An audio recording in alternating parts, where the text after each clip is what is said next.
Hello, Bacho, let's read the following question. The question says, in a diploid cell, there are 14 chromosomes and the DNA content is 2C. After M phase, what would have been the number of chromosomes and the amount of DNA at G1 after S and G2 phase respectively? Option A is number of chromosomes would be 14, 14, 14, and the amount of DNA would be 2C, 4C and 4C. Option B is number of chromosomes would be 14, 28, 28 and the amount of DNA would be 2C, 2C, 2C. Option C is number of chromosomes will be 14, 14 and 28 and the amount of DNA would be 4C, 4C, 4C. Option D is number of chromosomes is 28, 14, 14 and the amount of DNA is 4C, 2C, 2C. So, हमारा जो यहाँ पे की concept है वो है cell cycle and cell division.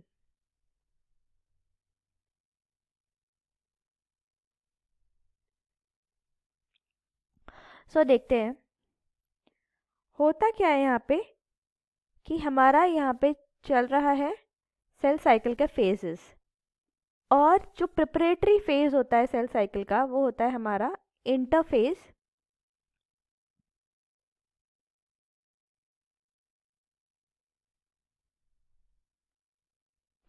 और interphase की कुछ स्टेजेस होती हैं, वो होती है हमारी G1, S और G2 स्टेज. सो ये तीनों हमारी वो स्टेजेस है इंटरफेज की. G1 जो स्टेज है, G1 जो फेज है, वो डीएनए रेप्लिकेशन उससे स्टार्ट होता है और इस फेज में क्रोमैटिन फाइबर्स जो हमारे हैं वो लेस कॉइल्ड होते हैं और ट्रांसक्रिप्शन के लिए एक्टिवेट हो जाते हैं. सो हमारा जो यहाँ पे क्रोमोसोम नंबर है G1 में, जो हमारा क्रोमोसोम नंबर है वो रहता है सेम. एस फेज में क्या होता है, जो अमाउंट ऑफ डीएनए है एस फेज में, अमाउंट ऑफ डीएनए क्या हो जाता है,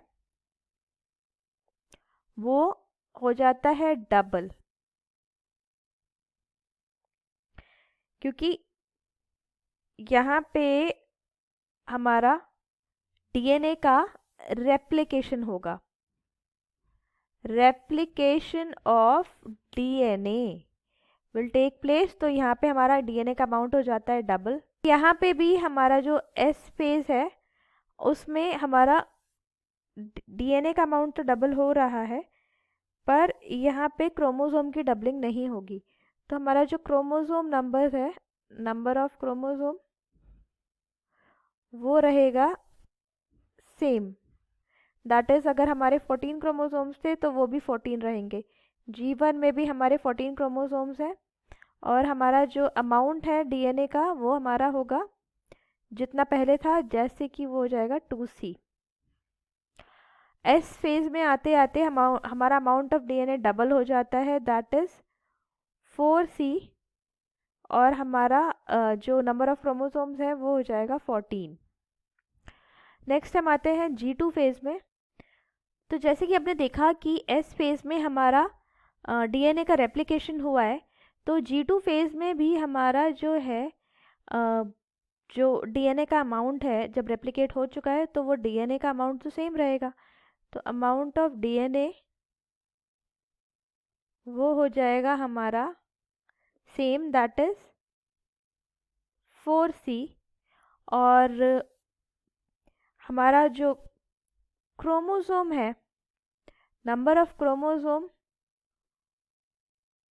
उसमें कोई चेंज नहीं आएगा, तो वो रहेंगे हमारे 14.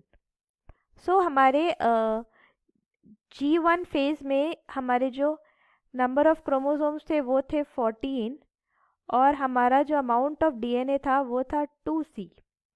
जबकि एस फेज में पहुंचने के बाद हमारा नंबर ऑफ क्रोमोसोम हो गया, हमारा अमाउंट ऑफ डीएनए हो गया डबल, दैट इज़ 4C, और जो हमारा नंबर ऑफ क्रोमोसोम था वो सेम रहा. G2 फेज में पहुंचने के बाद, क्योंकि S फेज में हमारा रेप्लिकेशन की वजह से हमारा जो अमाउंट ऑफ DNA है वो बढ़ चुका है, तो DNA 4C रहेगा और हमारे क्रोमोसोम्स उतने ही हैं तो 14 रहेंगे। तो हमारा जो करेक्ट ऑप्शन है, number of chromosomes is 14 14 14 and the amount of DNA is 2C 4C and 4C. So the answer to this question is option A,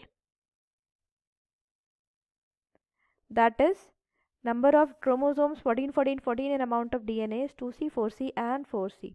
Hope you understood it well. All the best.